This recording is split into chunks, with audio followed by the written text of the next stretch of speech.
welcome back to another episode of God Built This Podcast. I'm your host, Maxine, and we're on episode 214. Hello. I've missed you all. It's been one day of no episode, and I'm happy to be back. This is my therapy, and I'm here to share my thoughts. I just came from, it's been a few days, from a trip. I went to Colombia, Cartagena, and I went through like a myriad of feelings on this trip. And I can't even, let me walk you guys through it. I'm going to try to make it as brief as I can. But you guys already know the way I speak. It's not brief. But okay, so the trip was for a friend of mine who is celebrating her birthday.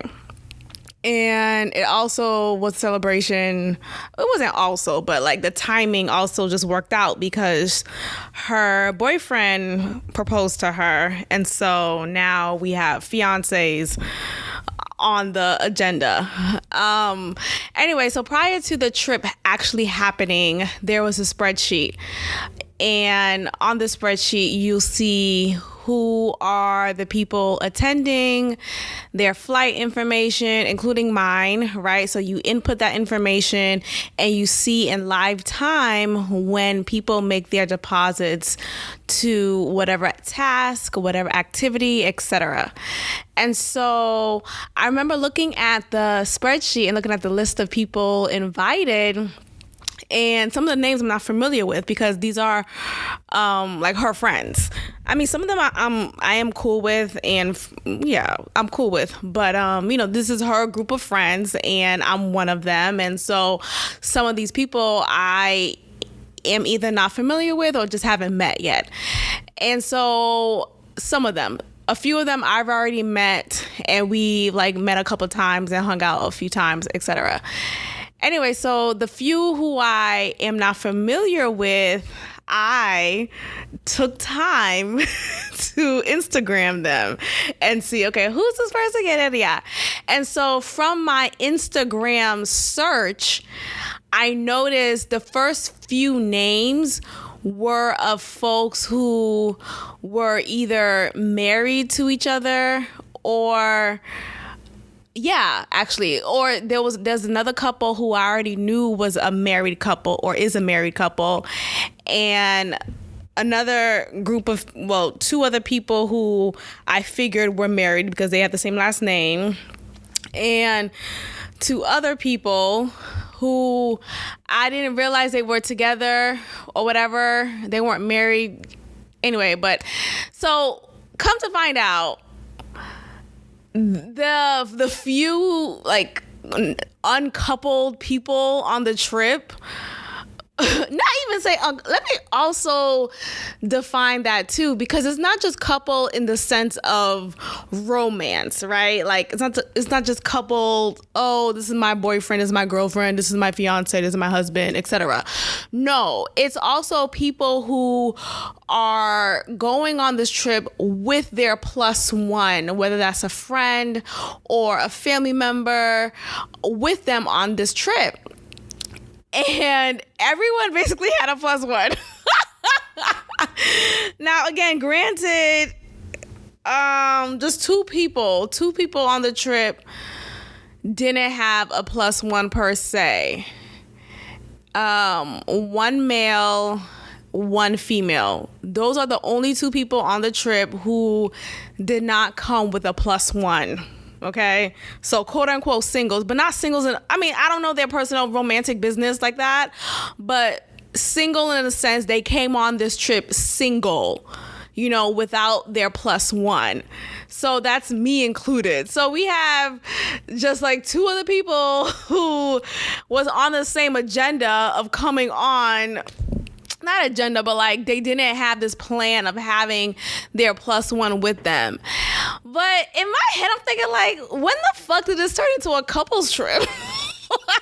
I guess in my understanding, from what I can remember in prior conversation with the birthday girl, she did mention, so-and-so will be coming, so-and-so will be coming, and making it known that some of these are couples. So that was fine. But I guess in my mind, I didn't realize how many couples were coming.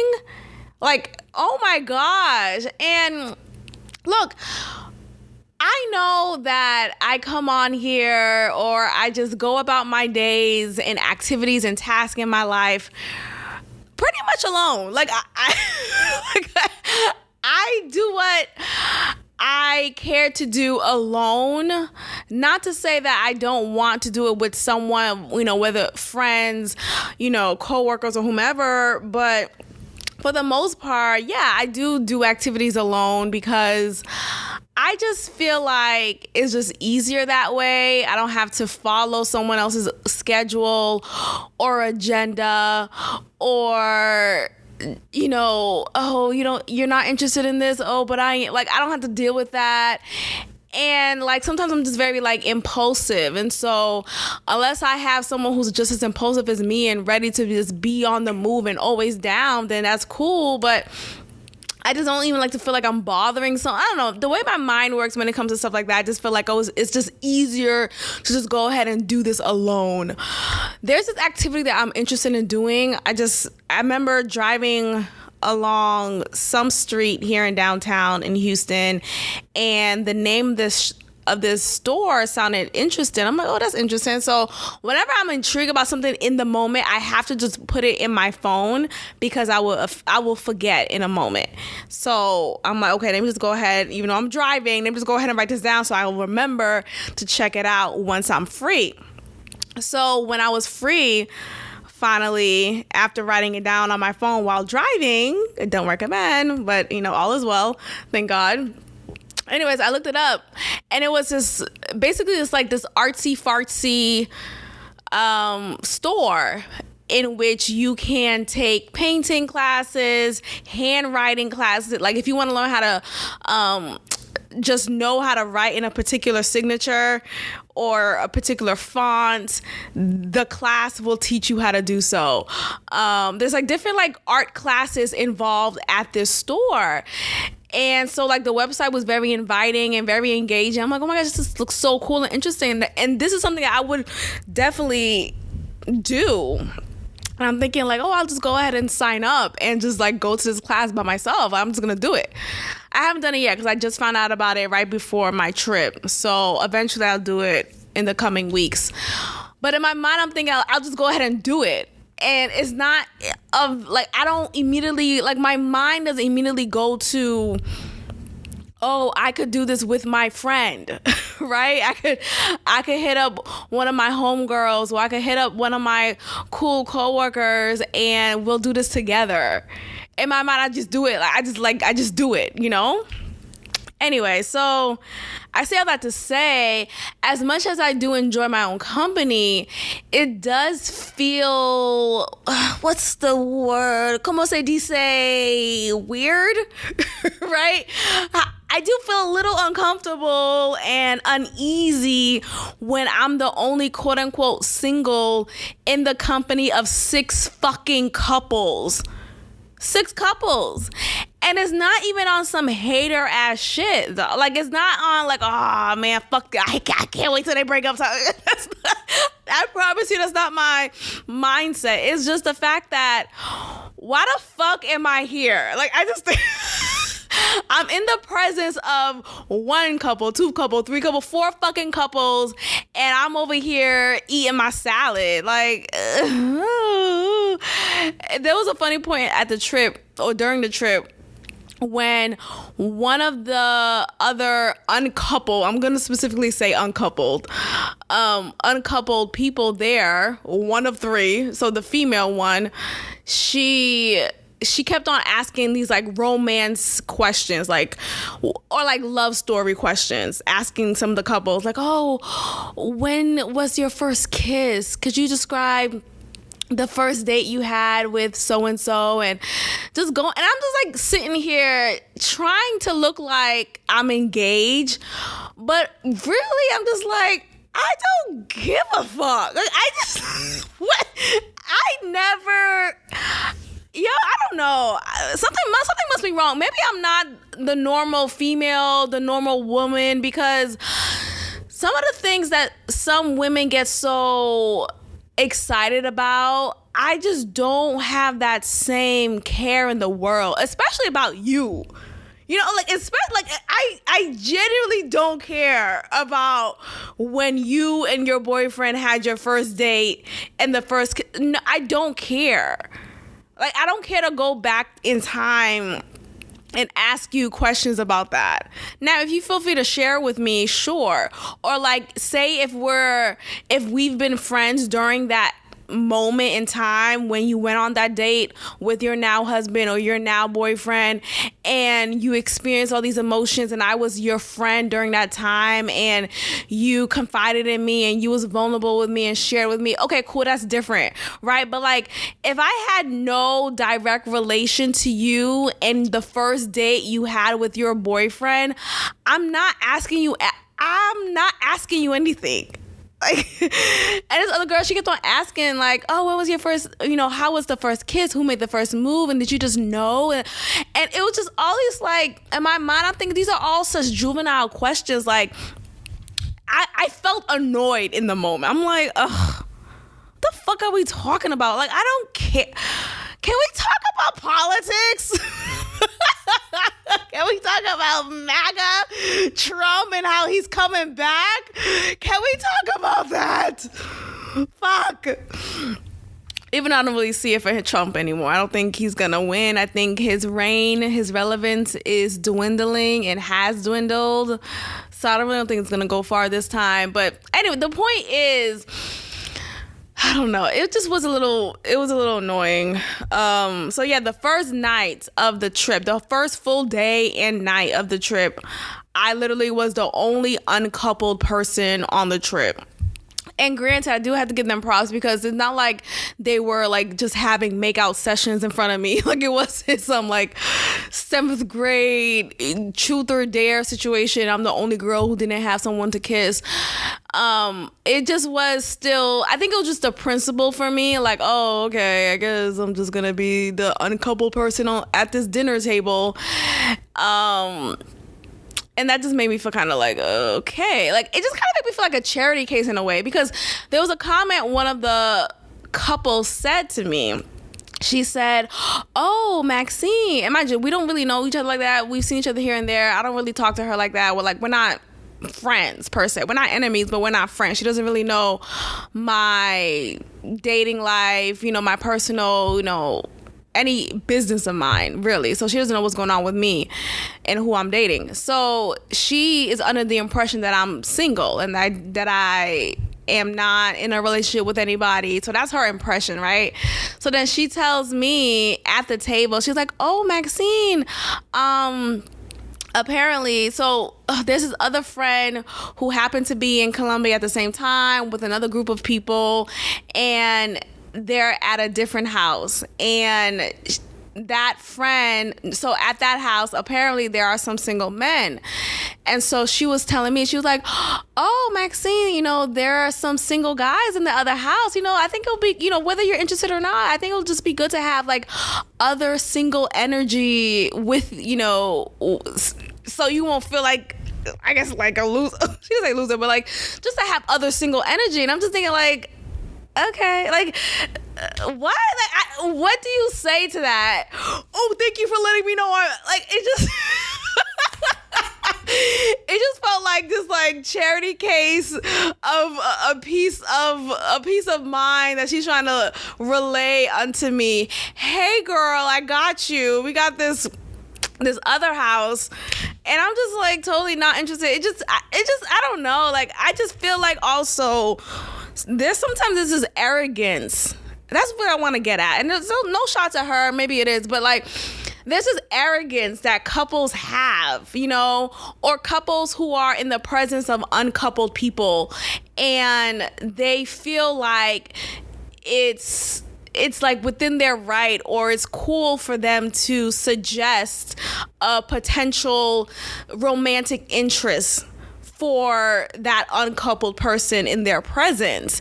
And so in that moment, I think what I was feeling was more so, you really have the gall, like you have the gall to go ahead and think that what you're saying right now, I care for, or like I would be interested in that just because I'm uncoupled, unlike you, and I just feel like, what if I just wasn't interested, like just period, like what if I just was just having a good time just as is, and like it doesn't matter honestly, what I was looking forward to, just having single females around me, because there's just, I don't know, there's more of a relaxed tone when you're around single females, or females without their mate with them, and what I mean by that is, sometimes when you have a woman who is with her man, there is this maybe the sense of responsibility or obligation to just make sure that that partner of yours is cared for, is seen and accounted for. And so when that partner is not there, when that partner is absent, there's more of an opportunity to really bind with that woman just on some friend level. Anyway, I just thought that was annoying. Like, here, because you're single, because you're uncoupled, I have a suggestion for you. Here's someone who's a good idea for you. I'm not interested, so that's one. So that was the one feeling. What else? Look, I think sometimes with friend groups, you have this, I think sometimes, how do I say this without sounding, okay, let me just start off by saying, I identify as a highly sensitive person. Let's start there. And this is an actual diagnosis or case or whatever, but something that I came across on the internet, and I realized I relate to it so much. And let me just get into the definition for those who may not be familiar. And it's also called HSP, just in shortened terms. Again, it stands for highly sensitive person. And basically, let me see how I can kind of break this down. Okay, so signs you might be a highly sensitive person. So you're extra sensitive to others' emotions. You often feel tired. You take feedback extra hard. You're sensitive to external stimuli. You need alone time. You experience emotions intensely. So all of this is me. And I think sometimes, because I do my best to cover it, it's not as obvious as one may think, right? Like, I don't necessarily wear my emotions on my sleeve because I've just been conditioned not to, like, for years. Like, I decided at a young age to just tuck that shit in and just figure it out. But just because I'm tucking it in doesn't mean I don't feel emotion, doesn't mean I don't feel it as intensely, and I feel it very intensely. Anyway, so I say this to provide a baseline and just the context in which you understand what I'm about to say. So, me being a highly sensitive person, I am very acute to maybe the vibe in the room or the energy that you're portraying to me, and I'm instantly personalizing it. Meaning, if I notice you didn't say good morning to me, if I notice you didn't address me and you address everyone else, I'm going to think that you don't like me anymore, you're not my friend anymore, everything is wrong, I did something, or you must be mad at me, you don't want to be, like, I'm going down this spiral road of anxiety, of fear, of concern, and all these things. Anyway, so I noticed, though, there are some people who have a hard time treating all their friends equally. And what I mean by that is sometimes when you have a large group of friends, of course, you naturally have your particular dynamic with everyone, right? You know, the way you may be friends with Paul, you may have a different vibe with Nancy. And that's totally fine. You accommodate to your friends, to people, because we're all different. But when I say equally, though, at the very least, you're equally showing each friend the same genuine energy as you would Sarah and Nate. You know, you're equally showing each friend your care and love and interest in them and the friendship that you have developed with that person. And I feel like on this trip, and also historically with this friend, she has not mastered that with me. And I, during this trip, definitely personalized it. So there was moments during this trip I was like, I feel like this friend is not being a friend to me, or is not really showing me that she cares for my presence here. And of course, there were times when, we're about to get ready, or, we're about to get picked up by the car, and that friend is checking in on me to make sure I'm coming, or, hey, we're going to meet up at 8:30, make sure you're downstairs by 8:30. She'll do those like obvious check-ins, but as far as like the genuine moments, just like on, how do I explain? Okay. So like, so you're out and about with your friends, and it's multiple friends. You're cracking jokes with this friend. You're taking a picture with the other friend. And then there's me in that same friend group, and you're not showing me any of that energy, right? You may have told me to be ready by 8:30 and to come downstairs by 8:35.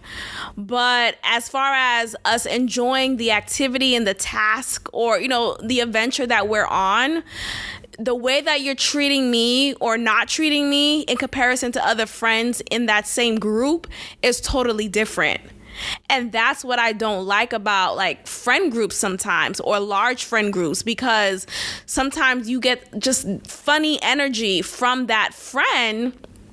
And then me being a highly sensitive person, I'm personalizing it, and I'm realizing like, okay, are we really friends? Is this a real friendship? Like, how come you haven't like pulled out your phone and taken an Instagram picture with me like you did with your other friend? Or how come you haven't checked, or like just have like cute sidebar conversation like you did with your other friend to me? Like, how come during this whole adventure that we've taken together, on this activity, on this tour, at this bar, you have yet to be like, hey Maxine, how you doing? Or like, how you like your drink? Is it good? How you having a good time? Like, none of that was given or shown, like barely any eye contact. When I tell you, it's just some weird ass shit. Yet one-on-one with this person, I mean, it's good, it's fine, good enough for her to invite me onto this trip. But as far as when it's a large friend group, it's like I'm in the abyss. And so every time I felt that way, I'm like, hurt. Like, what the fuck is it? So I feel like my energy wasn't as great as it would have been, just internally. I wouldn't say I was treating anyone differently. I was doing and what I noticed in that moment, though, as much as I would enjoy connecting with this friend, as much as it seems like she's enjoying it with other people, instead of me, I guess, solely yearning for that with that friend, I'm just, okay, well, let me just put my energy into the other people in the group. And that thankfully worked to my favor, because there was a few other people in the group who I vibed with, who I connected with. Like, there was a couple of, there was another woman in the group who I really vibe with. She's really cool. And even though she was in a couple, right, it was never like this, I don't know. It wasn't like, again, there are some couples who just can't stop being PDA.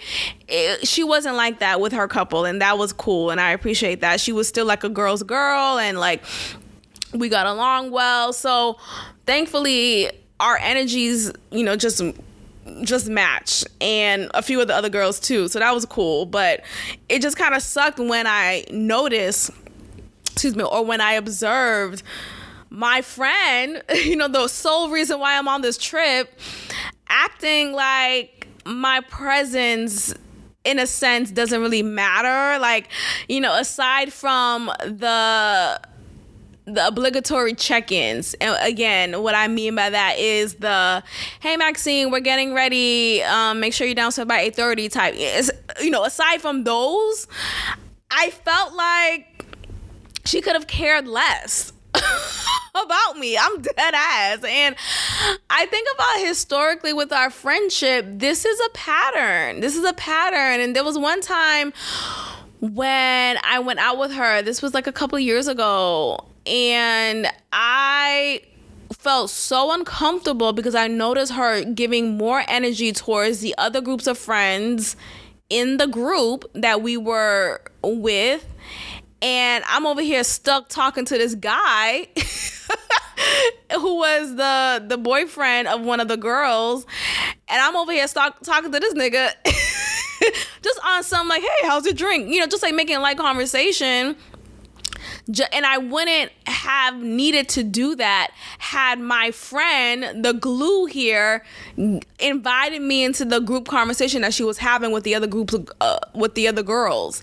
And had my friend, the glue here, made me feel a part of the group instead of excluding me. It was just this weird thing. And I remember that time we was at the bar, and I was so taken aback because that was my first time experiencing her treating, like, it was our first outing in that setting. And so I was taken so aback by that I cut my time short with her. I was like, okay, well, because the plan was to bar hop. And mind you, this was like in 2018, 2019. And the plan was to bar hop. And we was at the first bar, and that's when I noticed her energy was like acting mad weird, mad different. I'm like, what the fuck is going on here? This is not what I signed up for. Like, why would you invite me just to not give me any energy? Just to not really talk to me, and you only talk to your other friends, like, or just to talk to me for a little bit until the other friends came in and you only spoke to them for the rest of the night. Like, what the fuck? Like, yo, when I tell you I was so tight, so I got up. I was like, okay, I'm just gonna leave. I'm good. I'm not gonna. No, I gotta go. When I tell you I had an attitude, I had a fucking attitude. I mean, I didn't call anyone a bitch or anything, but I was just like, yeah, I'm gonna go. I gotta go. I'm not. No, I can't bar hop anymore. I gotta go. Really? Are you okay? I'm fine. I gotta go. Stuff like that. Like, that's how I reacted. And so the following morning, she decided to she texted me and was like, oh, I noticed you left abruptly, and is everything okay? And I'm like, I felt like you were excluding me during our time, that night, and that just made me feel left out and hurt.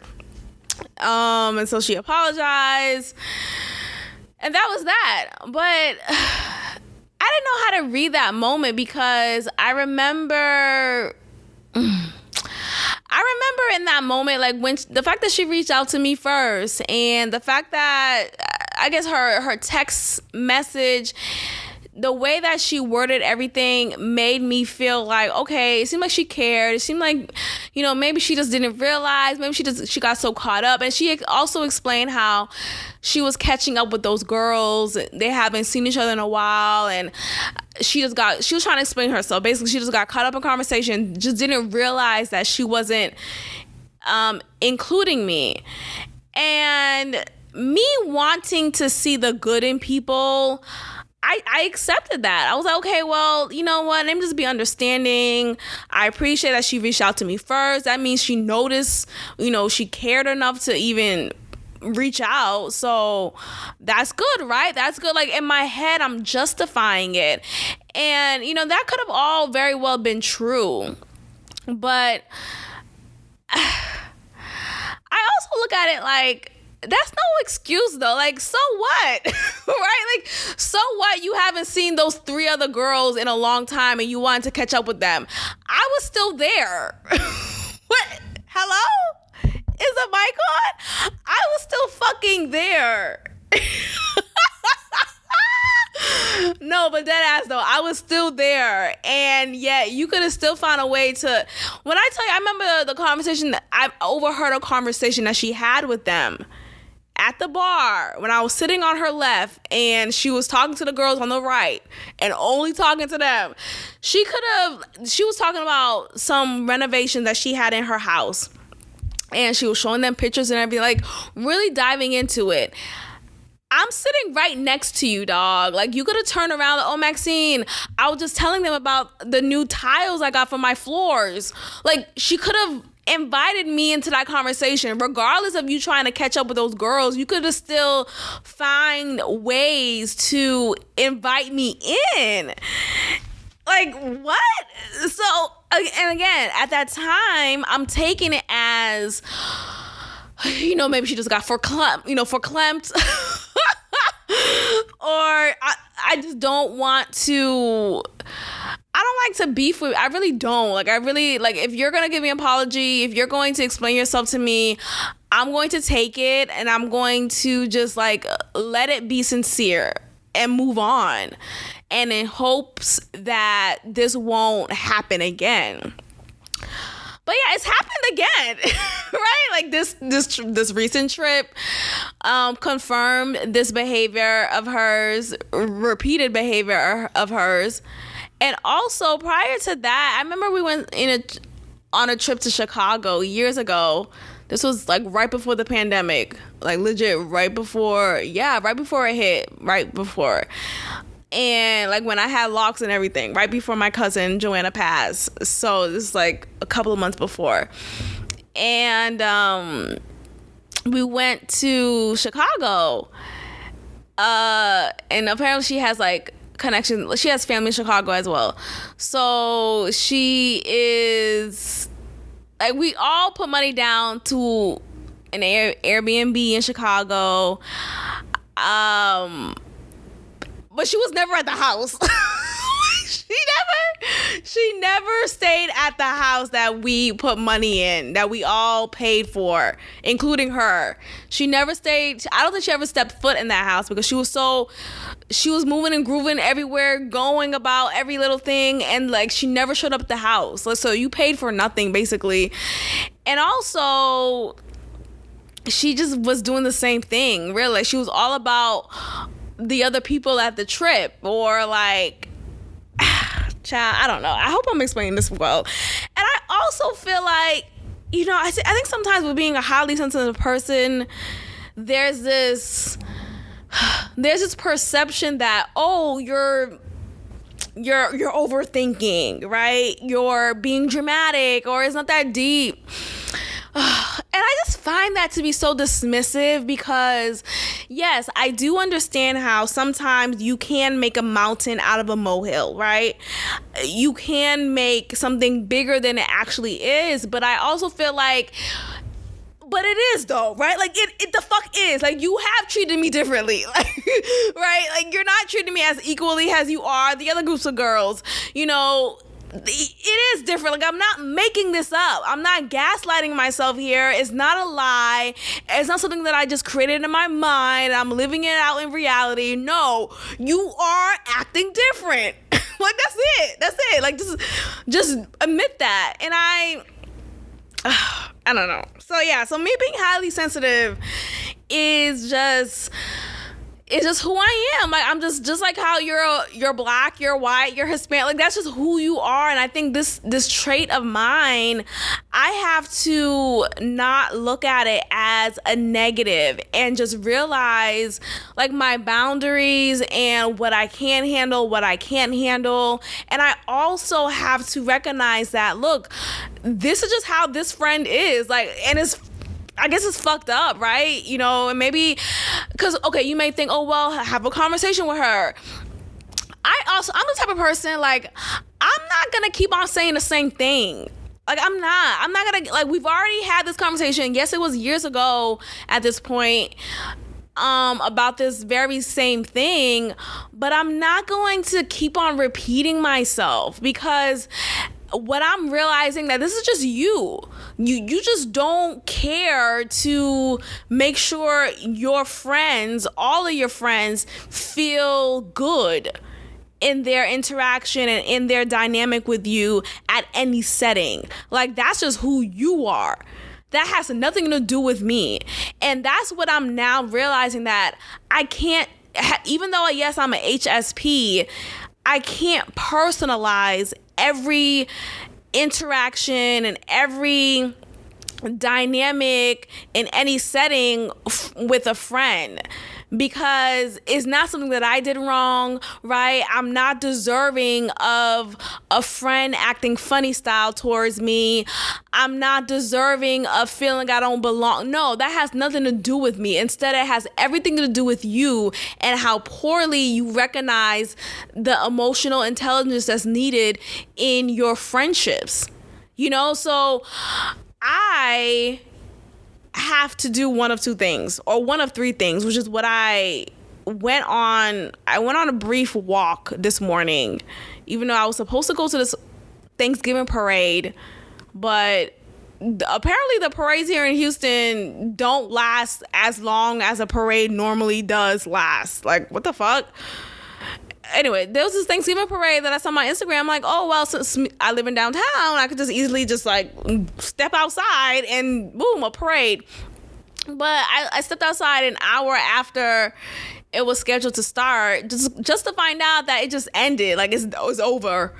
The parade's done. So I don't know if they ended early or it was just literally scheduled for an hour, but that's crazy to me. Anyway, so it ended up just being a walk instead of me watching the parade. And during that walk, I was, of course, reflecting, talking to myself, really. And I just realized, like, look, if I want to continue, I'll continue the friendship with her. It's fine. But it's not fine. That's not fine, right?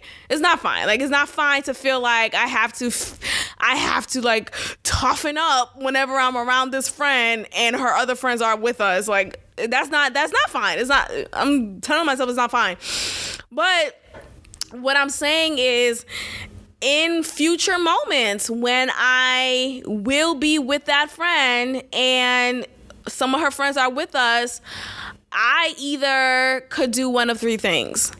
I could go alone, like I usually do whenever I'm invited out. I just go with myself, and I say with myself for a reason, but I could just go with myself, and I'll have the understanding embedded in my mind that this friend is going to act funny style, and to just not feed into that.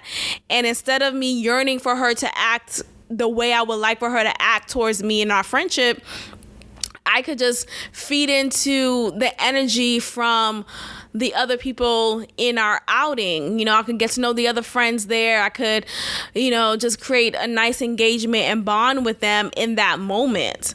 So that's one. Two, I could bring a friend along, which I need to maybe just incorporate that more into my daily routine a little bit more. I don't go out like that, but when I do, maybe sometimes I can ask one of my friends, because I had to remind myself, I do have friends, I do have people in my life who care about me and love me. I could invite one of my friends out and say, hey, are you interested in this art show, right? This art activity that I'm interested in going to. Would you want to come with? Or, you want to come with me to my other friend's outing, so I could bring someone with me. Or there was a third option. What was the other thing? I said by myself, with a friend, or not go. I think that was it. I guess I can't remember the thing. Maybe that was it. But yeah, I could just not go, or I could just not go. I could just not attend. That's what can happen. But yeah, look, I guess I don't know. It's just weird. The way I just operate, though, like, I remember for my birthday, I had a couple of friends out. It was like 12 of us. And yeah, 12 of my friends, yeah. No, anyway, 12 of my friends I invited out, and they all came, showed up for me, and I really appreciate that. And some of these friends don't know each other, or maybe met each other briefly, but they all don't have their individual relationship with each other. Some of them don't. And I remember being excited, or just like checking in with every single person. Like I would like have girly moments with this friend, while I would have a quick chat with the other friend, or I would have a joke with this other friend. And I would make sure that I'm engaged with every single friend that I invited. And that's just the type of friend that I am. Like, I want to make sure how I would like to be treated as a friend, I am giving that to my friend as well. So just as much as I would like to be seen and supported and loved and cared for and just seen, right? Just fucking see me, dog. Like, don't shift your eye contact. Don't avert your eyes from me. See me. Speak to me. Recognize me. Recognize my presence. Welcome me in. I want to make sure I give that same energy to my friends. And it's just, you would think that is just common knowledge, that everyone will just know how to do that. But I don't know. I guess everyone doesn't know how to do that. Or, you know, I could go down the spiral and think, well, this friend is just conniving and she's manipulative and she's like, just think all these nasty thoughts about her. And hey, you know, who knows, right? Who knows what's going on in someone else's mind? But I just don't want to go down that rabbit hole. But I also just feel like, look, some people are just who they are. And yes, it's not okay, but I can't. One thing that I've accepted along the recent years of my life is that I can't control people. I can't, no matter how much I may want to, no matter how much I may want to control your actions, I can't. I can only control myself. I can only control my thoughts, my actions, the way I go about things, my reactions. I can only control that. That's all I have. All I have. So what I can do in those situations with that friend and this situation that I just described is simply not hang out with her. That's an option, you know, in some cases at least. But like, I could go about it with a different mindset and think about it as, okay, look, she's gonna act funny style. Just pour your attention into your other friends who's coming along at that trip, you know, or, you know, that outing or whatever. Or, you know, come with a friend. And I just also don't like to depend. And that's why I don't like to ask for, you know, if someone's interested in coming along with me, because I feel like I'm depending on you to come with me. And if you don't come with me, then I don't know. I mean, I'm thinking too much about that part, but yeah, I just didn't like that shit. So there was that. So at that point during the trip, I wasn't feeling how I'm feeling now about like, oh wait, I don't have to personalize it. Oh wait, I don't have to feel like I was deserving of her acting funny style toward, like, no, that has everything to do with her and nothing to do with me.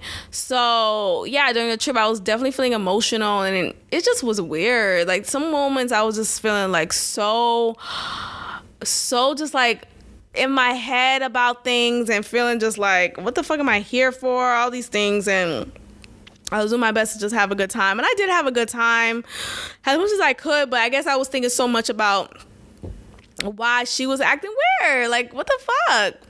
So, I don't know. People are just funny. That's why I don't like fucking people, dog. Anyway, let's talk about Tia Mowry. Let's talk about Tia Mowry and how feminism ruined her marriage. So... And another thing. No, so Tia Mowry has filed for divorce against her husband, or soon-to-be ex-husband, Corey Hardrick, who's also an actor, black man actor.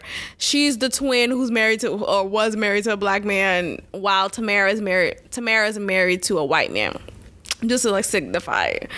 because some people don't really know the difference. But anyway, so she filed for divorce against him a couple of weeks ago. And lately she's been on this like press run of explaining how she came to this point in her life and at this marriage. And she was saying how she's looking at the end of their marriage as her just graduating and evolving from what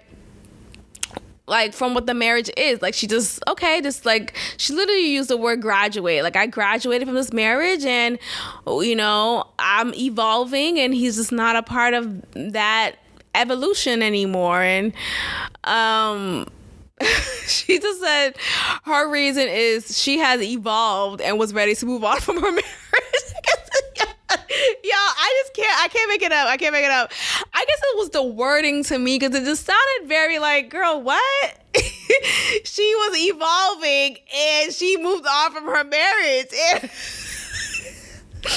look, you know how I feel about like divorce and marriage and all these, like, and pursuing happiness. I'm for it. Fine. I guess it just sounded so... What? Like, what happened though? Like, I think her making it sound so woo-woo, like, I just evolved, I graduated. It's just like, girl, what are you talking about? What happened? Did he cheat? Or like, you know, like, what, did he do something that was totally out of lines and you couldn't take it anymore? You know, did you get tired of like playing this particular role and you realize you didn't want to play it anymore? Like, what is that? Like, really give us the details. You know, obviously she's not entitled to, but her saying all that just made me feel like, okay, what the fuck are you talking about? Because I remember Solange, when she was married to her second husband, whom, mind you, when they got together, they looked like a perfect match. And granted, we don't know the details and the intricacies of their relationship, but they look like a really good match. So when she came out and said, in my next chapter of life, I'm ready to dive into a newer version of me. And I'm just saying, I'm paraphrasing everything, but basically she spoke in those terms. And I'm speaking of Solange again. So when Solange said that, I was like, girl, what? And she just like ended the marriage. Like, it was just that. And there was just nothing else to be said about it. There was no specifics. It was just very vague, very woo-woo, very new agey. And I'm just thinking, like, what are we talking about? And I think ultimately, you know, the reason that she's given is not specific enough. And it's making me wonder, is she making the right decision? You know, is she getting caught up in the fame that she's receiving more of lately, especially now that she's doing a lot of TikToks, or I'm not on TikTok, but like I'm seeing her videos transfer into Instagram and, you know, retweeted, and you see her dancing in videos, you know, doing the TikTok thing. And I'm wondering if she is just getting ahead of herself, or getting in the way of herself, I should say, when it comes to this decision. You know, has she really thought it through? Because I don't know, like, I think it's a funny line to be in, you know, when you are ready to move on for something. Sure, I do support you moving on. If your marriage didn't disturb you anymore, sure, but like, what's the reason though? Because if you're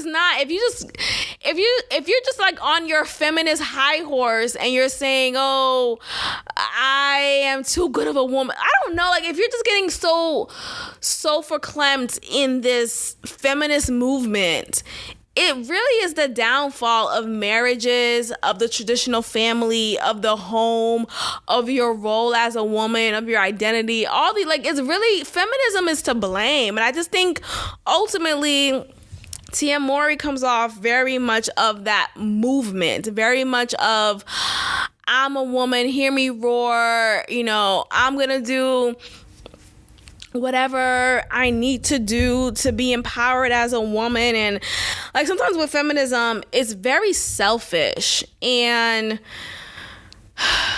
I just wonder, did she not care enough to fight for the marriage, or to, you know, remind herself of the love that they have? Or did they grow up? Like, it'll be one thing if she just came out and said, look, we grew apart. Like, we've been living separately for a couple of months now, and I realized that I don't love him anymore. Like, that would have been better for me to accept, right? For me, you gotta do it for me, Tia. Explain it to me. No, but that would have been better for me to accept, because it would have sounded okay, I get that, right? If you fall out of love with from somebody and you've exhausted your options in reliving or recreating that love and it just hasn't worked out, sure. Not even sure. I support you deciding to file for divorce. That's totally fine. But the decision that she's given, it just sounds very like, what the fuck are you talking about? I evolved and I'm ready to move on from my marriage. Huh? Like, it's not high school. It's not college. Like, what are you what are you talking about though? Like, what are you talking about? So I don't know. I think she's falling victim to the feminism, just ideology, and I don't know if this will be something that she will still stand by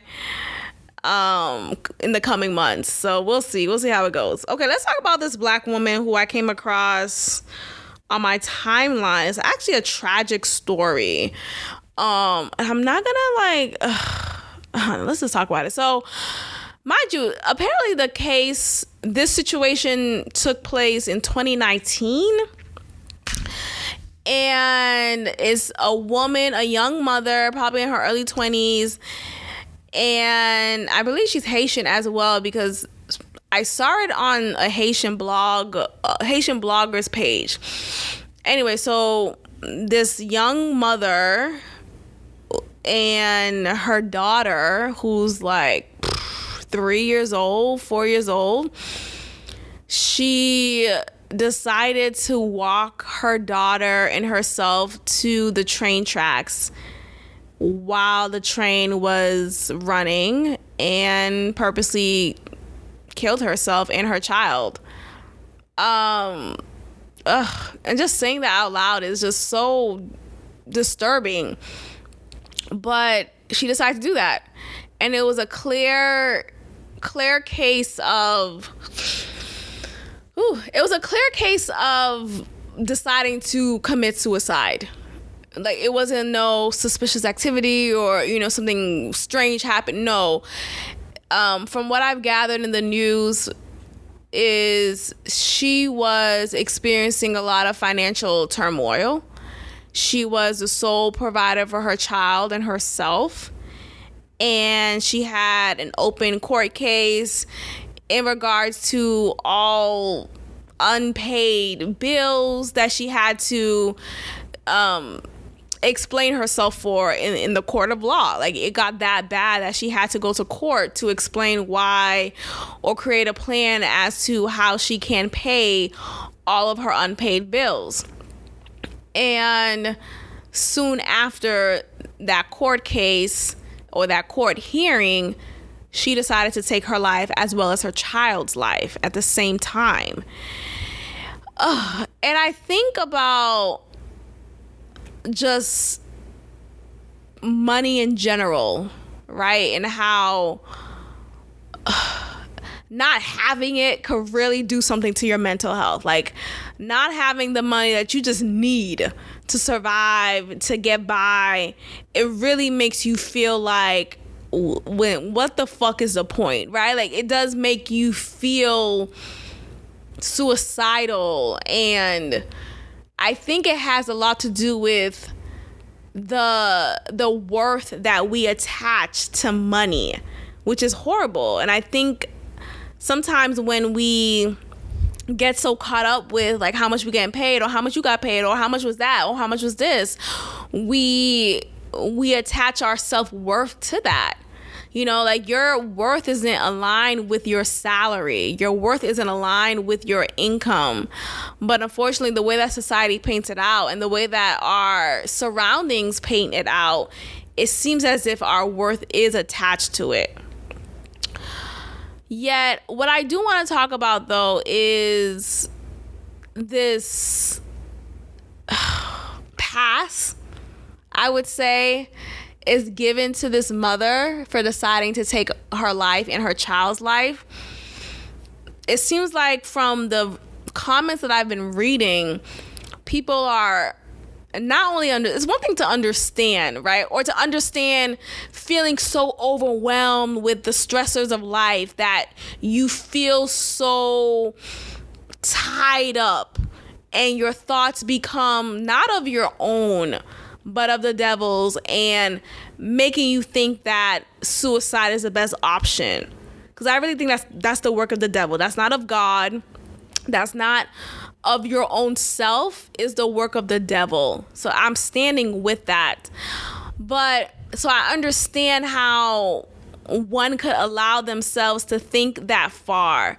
But what I've been noticing in the comments is this not just understanding, but this excuse, this past, this like, well, okay, hey, I blame the court system, and look, the court system isn't great, and society, like, there's so many external factors that you could name as fault.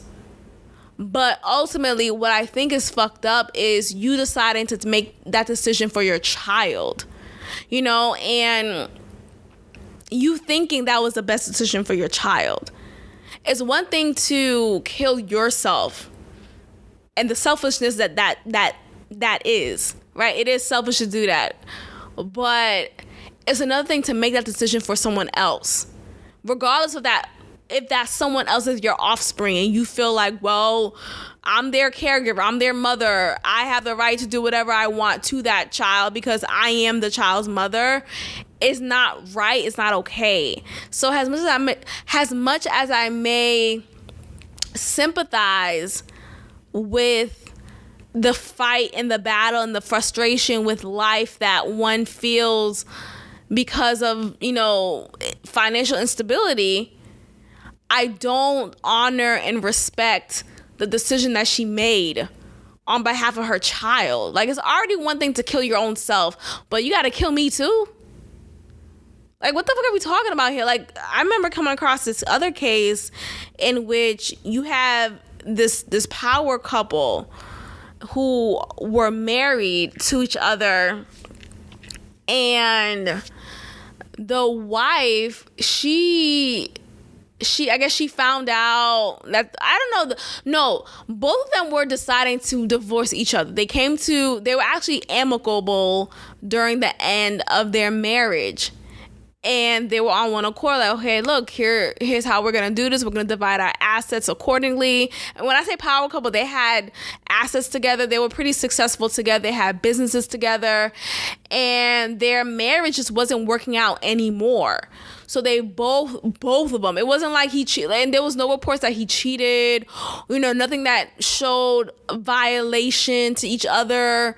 They both came to the decision to end the marriage amicably.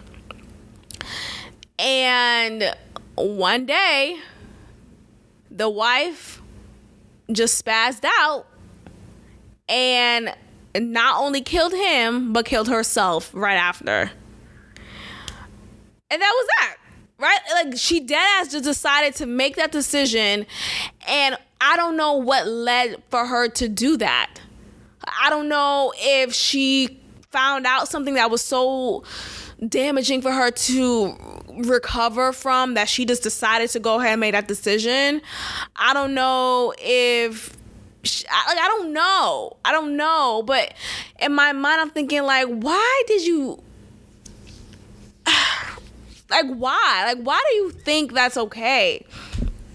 What gives you the gall to make that decision for someone else? Like, if you want to end your life, that's already one thing, but that's your choice, right? You do that to yourself, and it's fucked up, right? You're not a silo here. You have so many relations and connections to other people. Imagine how they would feel with your decision to end your life. So not only are you doing that, but you're also taking that decision away from that person whom you killed. So what bothered me about this case was this young girl, her life just taken away because her mother decided to do that. Because her mother couldn't take the frustrations and the woes of the world anymore, and decided to go about killing her child. I just, oh Lord, I don't know. It's a lot. And I wrote down here that there's this archetype of Black women who would relentlessly and shamelessly defend Black women and not hold them accountable. So what I was seeing to be the trend, not the theme of the comments for this mother and daughter case here is that, oh, she's a Black woman, don't fault her for anything. She can do no wrong. Let her be. You have to understand how it feels to be a Black woman. It's tough. It's tough. And it's like, no excuse in the world, no external factor in the world, no internal factor in the world could excuse her killing her child. Like, that's like, there's no, I can't even, like, what are we talking about? Oh, just because she's a Black woman, it's okay? Oh, she's a Black woman. I get it. It's hard being a Black woman. Go ahead and shoot yourself and your Black daughter. Go ahead and end the life. Child, the way that we just have, the way that we have this mindset about murder, about death, about killing someone is very laissez-faire. It's very just dismissive. Like, how can we be so dismissive over a mother killing her child while killing herself just because the mother's a Black woman? And you gotta understand, it's hard being a Black woman in this day and age. If you don't get the fuck out of my face. If you don't get the fuck out of my face. Anyway, rest in peace to both of them. It's just, and that couple I just talked about in relation to them, not direct relation, but like similar case in that sense. But child, I don't know. Elizabeth Holmes has been sentenced to 11 years in prison. Shout out to the justice system. Okay, but I think she's autistic. And I don't think she knows what's happening. You have some people who are just like, they can never see faults of their own. And they can never, be genuinely sorry. And I think because of Holmes' autism, this explains her lack of remorse, or even like the structured apology that she gave towards the end of her reign. I didn't see or feel any authenticity from it. And I feel like that has a lot to do with her autism. So her being sentenced to 11 years, I don't even know if it'll click in her mind. I don't know if she gets it. She actually has been getting pregnant for the past few years. And I believe with every pregnancy, it delays the sentence and it delays her beginning her sentence in prison. So she gave birth to her first child and she's currently pregnant with her second child. And, to my understanding that because she's already been sentenced to 11 years in prison, she will begin her sentence and she will have her child while incarcerated. So it's not like they're going to wait until she gives birth to the second one and then, okay, you can start your sentence after this point. No. So maybe it'll hit her at that point. But I mean, look, I'm glad that she got her sentence. I think after watching, what was that show called on Hulu of her? It was so well done. Very, it was semi-disturbing too. Like, just seeing how she was, just like mentally, it was just such a disconnect that I find to be actually concerning. And again, it could just very well be her autism, but like, God dang. I don't know. So, and honestly, I think I think someone, let me just say this. I think I know someone in close relation who may be autistic or Asperger's. Okay? And maybe that explains her lack of emotional intelligence, or her lack of understanding of how different she treats me in comparison to her other friends. Yeah. I was like, in my head, I'm like, the only thing that could explain this is her being autistic. That's the only thing. Or her being Aspergerish, I don't know. Maybe. And maybe I will have a conversation with her about it. But maybe not. Again, I just feel like, at some point, either you know what you're doing or you don't care, right? Like, or no, either you know what you're doing or you don't care, right? Like, you may know what you're doing. You may know how you're treating me and you don't care. Or you may not be aware of it at all. So it's either those options. I don't know where she lies in it. I don't know which one it is, but I feel like because this is historic in our friendship, that honestly, it could be either or. Like it could go either way. It could either be she doesn't care how differently she treats me in comparison to her other friends where we're in a larger group circle, or she isn't aware. And I think if it is the latter, then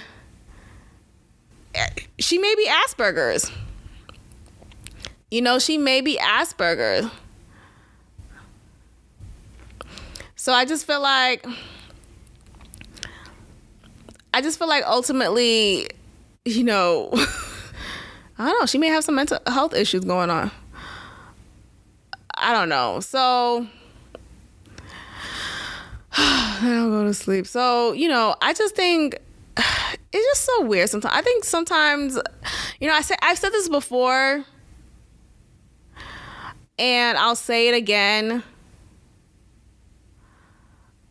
I think mental health issues are more prevalent than we realize.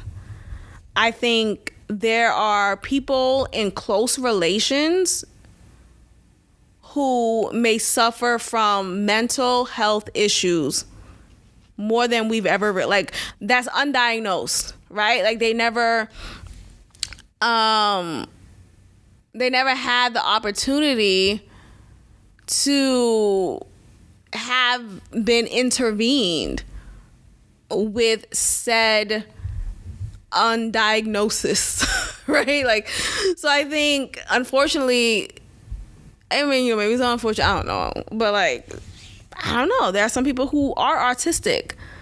There are some people who are Aspergerish.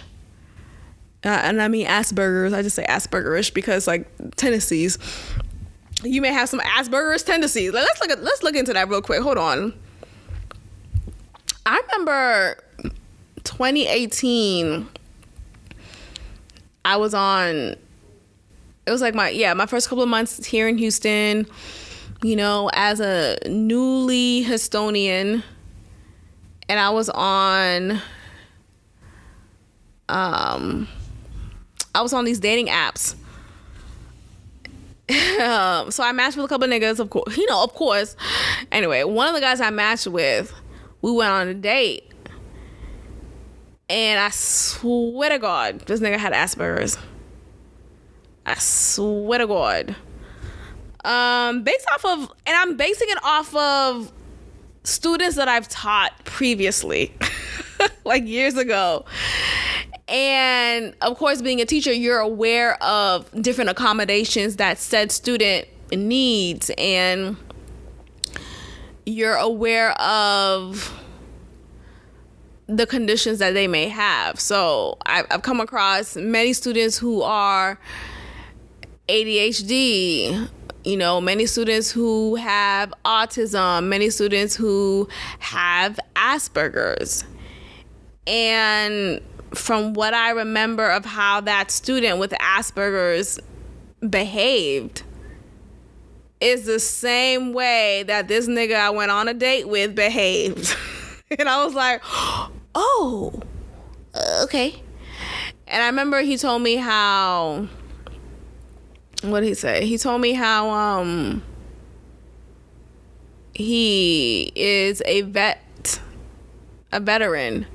So he was in the war, or whatever the fuck he was doing, but he's a veteran, and that also made me feel like, okay, this nigga's probably crazy. Like it was a lot of red flags, the things that I wouldn't be comfortable with. Like I feel like some people, I don't care how nice you appear or how kind you may be. If you tell me some things about yourself and your history, oh, yeah, never mind.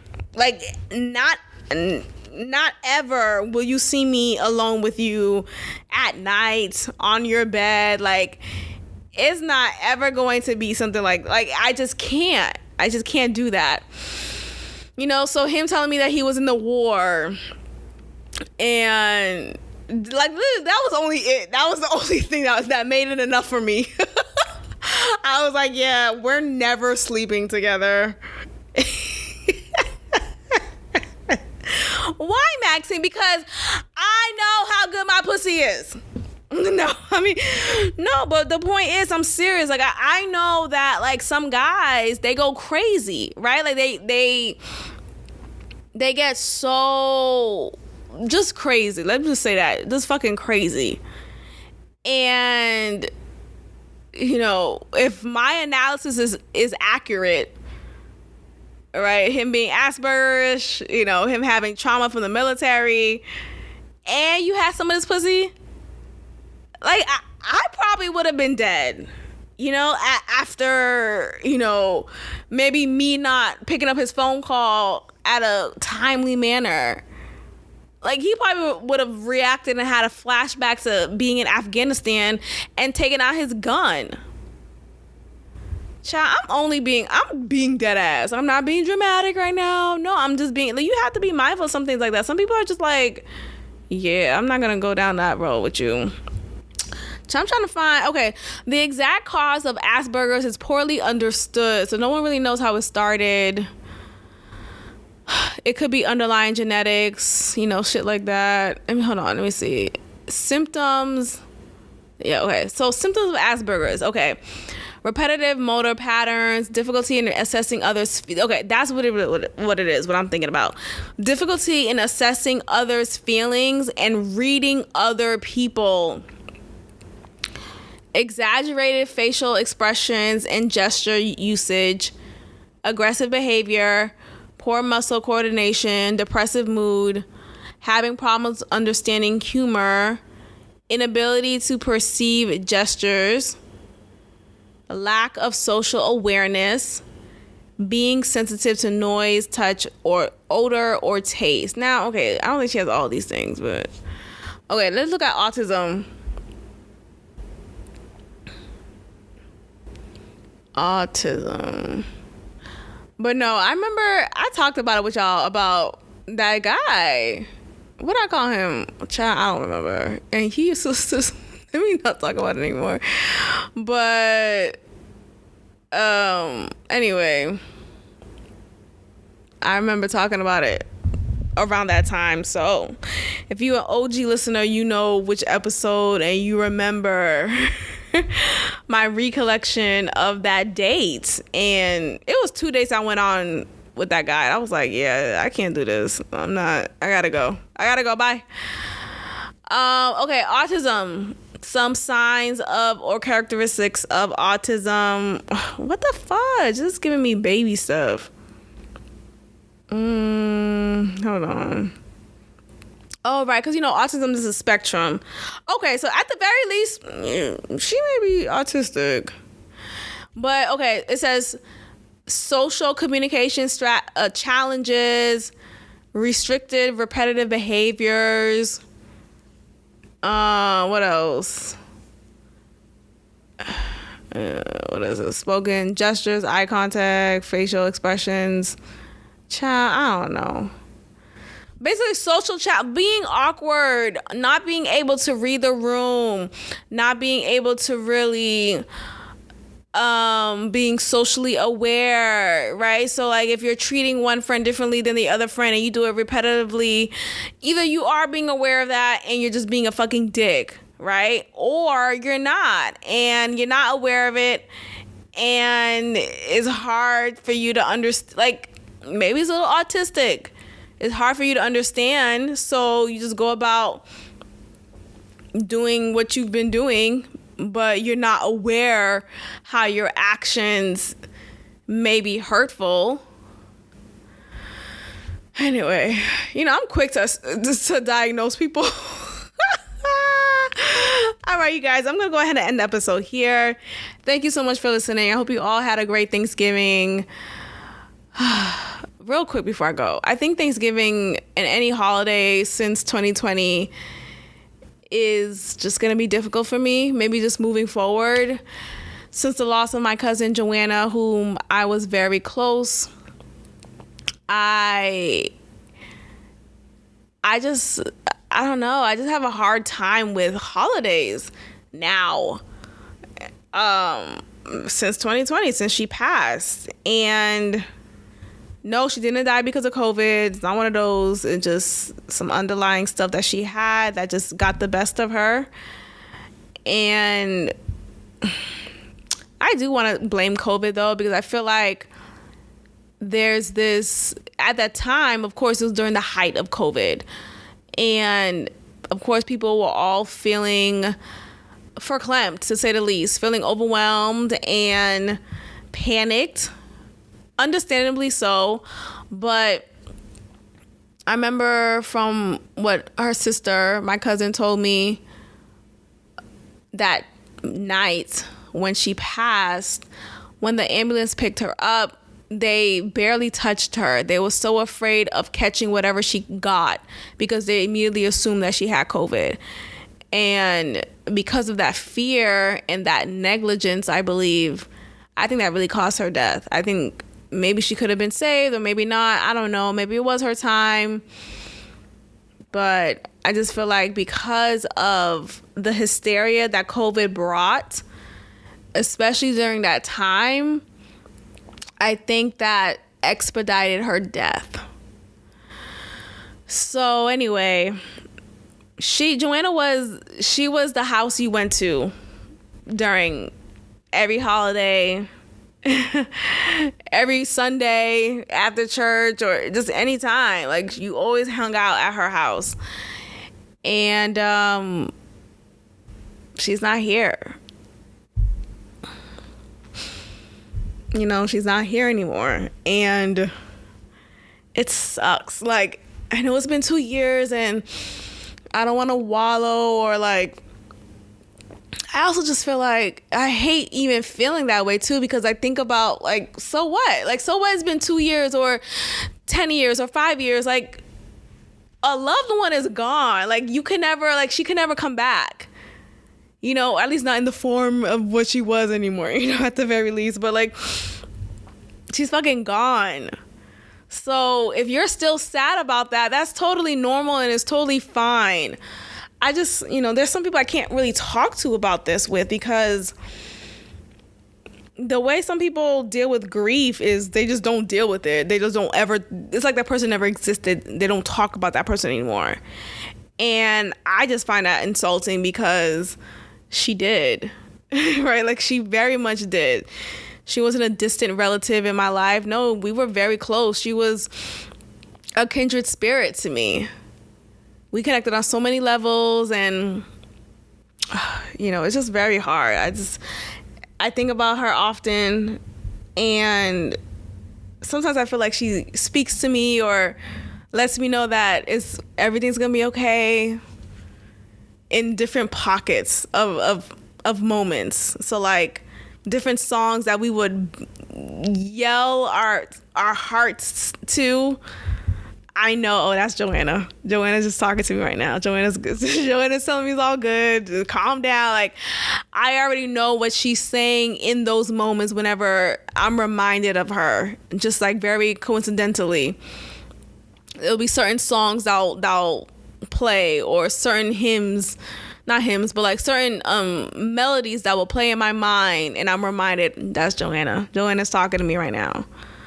Or certain memories that'll just flush into my mind, and I'll remember her. You know, I always remember her, of course, but like it'll be in like particular moments in which I guess I need her support, or I'm realizing that, oh my gosh, I wish she was here. I wish she was here, and then boom, she comes in a particular way that I just know is her.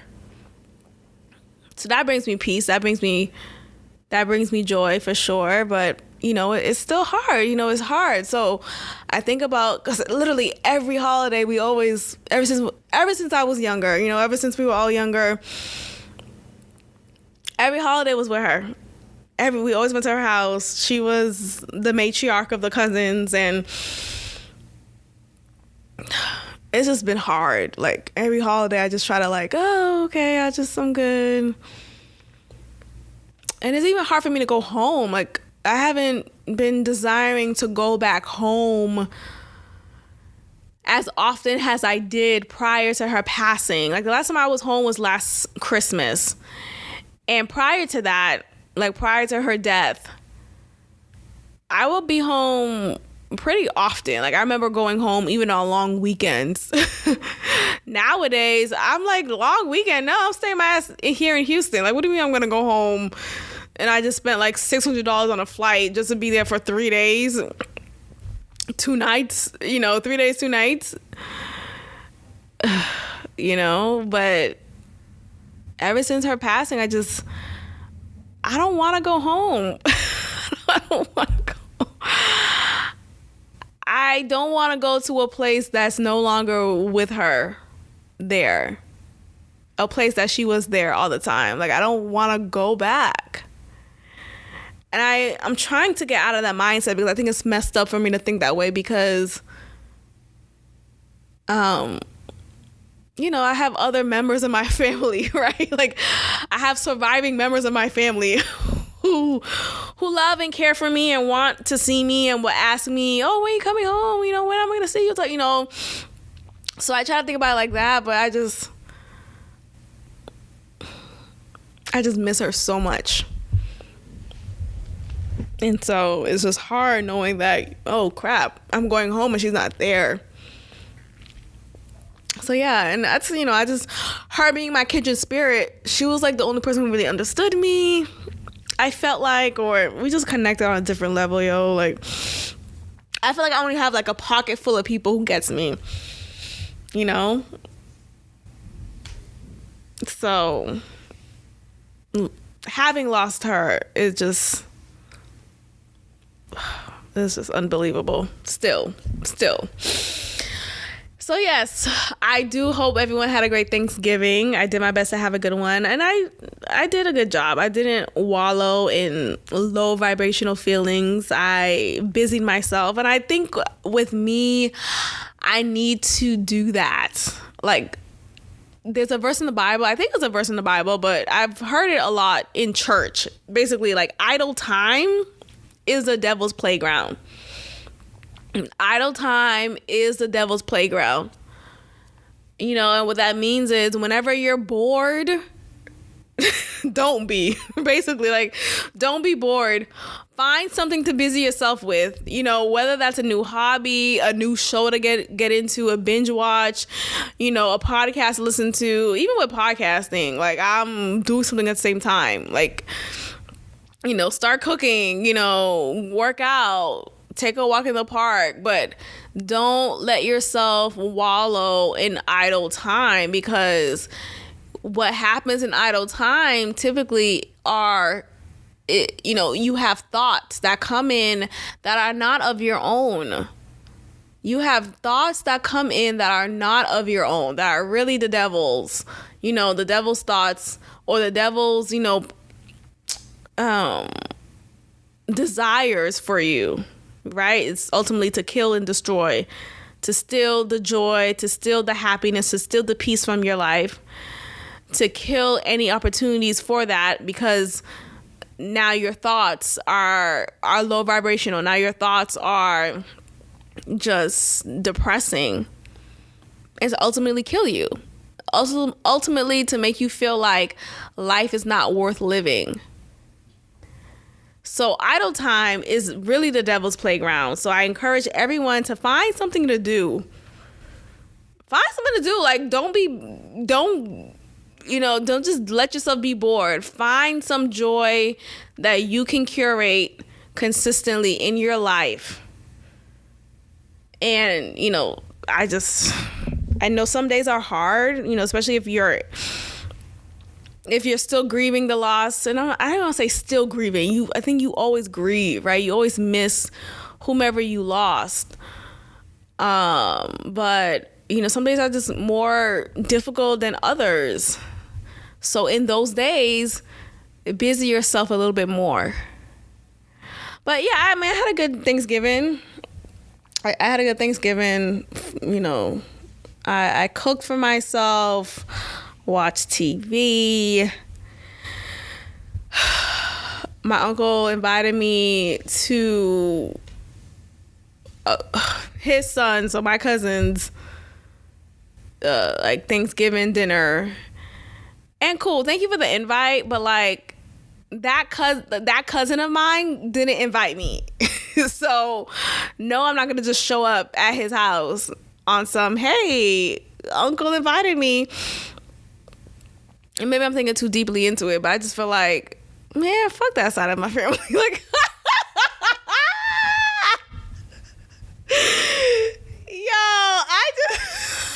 I'm dead at. Some people I just don't want to fuck with you. I just okay, thank you and goodbye. Child, it's just some people are just fucking weird. Maybe he's autistic too, dog. Maybe everyone's autistic. Maybe everyone who's just fucking weird towards me, you're autistic. Maybe you got some level of Asperger's. Maybe you're on the spectrum. Something's off. Because my God, today, what I look like showing up at your house and you didn't extend the invite to me directly. I don't care who you are to me, especially if you're blood family, but I don't know you like that. You don't know me like that. Or you do know me, but you don't. He's a type of. I'm so annoyed with this side of my family because it's just, what the fuck is wrong with them? Sometimes I just feel like, how are we related? I know because my dad is the connection here, but how are we related? So sometimes I'd be like, yes, I do have family here in Houston, but do I? Because the family I have here don't act like we're family. They don't act like we're family. I don't ever hear from them. I don't ever hear from them. I don't ever fucking hear from them. It's so one-sided. And then when I sat back with myself, I'm like, oh, I'm realizing it's one-sided. Oh, I guess I need to pull back. And I hate the excuse that people give. Oh, well, did you reach out? Remember, you're the kid here. Or no, I'm 31. I'm not the fucking kid. Right? At some point in our adult ass relationships, there needs to be some reciprocity, right? Oh, you're the younger sibling here. You're the daughter here. You have to make the first. I'm always making the first move. I'm always making the first move, dog. Excuse me. I'm always making the first move. I'm always the one reaching out first, saying hello, saying happy Thanksgiving, saying something. Until I realized, wait, I have never heard from you. I remember one time I texted that cousin. I was like, it was when my father was in the hospital, and thank God he's out now, but I texted him letting him know that, and he said, who's this, y'all? He said, I gotta go. Let's end this episode. He said, who is this? And I'm like, okay, let me go ahead and just delete everybody from my contact list. But that's the point that I made. Like, is it autism? Is it autism? Because what the fuck? I still think from the mindset of, I moved here to your city in 2018. I've been living here ever since. And you've barely showed any interest of my life. You know, you've barely showed any care to see how I'm doing, acclimating into your city. This is your city I moved into. Wouldn't you give a fuck about, hey, Maxine, how's it going? And I hate the excuse that people will give, like, oh, well, you know, he has children, he's a husband, you know, he has a job, he has a career. Like, no, nigga is not running a Fortune 500 company. He's working a regular 9 to 5 like everybody else, right? He has a wife whom he shares responsibilities with, so it's not like he's doing shit on his own. You know how to manage your relationships, or if you don't, then you have autism. If you don't, then you have fucking autism, okay? But this whole idea of, oh, he has a lot going on, you should still reach out to him, or come on, you're the younger relative here, you should reach out to him. No! Relationships are a two-way street, and this goes for any relationship, familial included. Y'all, I need to wrap it up, y'all. I'm getting hot. Shit. It's fucking autism for me. All right, y'all. Thank you so much for listening. Again, I appreciate every listen. I hope you all enjoyed the holiday, Thanksgiving, however you want to call it, Indigenous Day, Black Friday, whatever.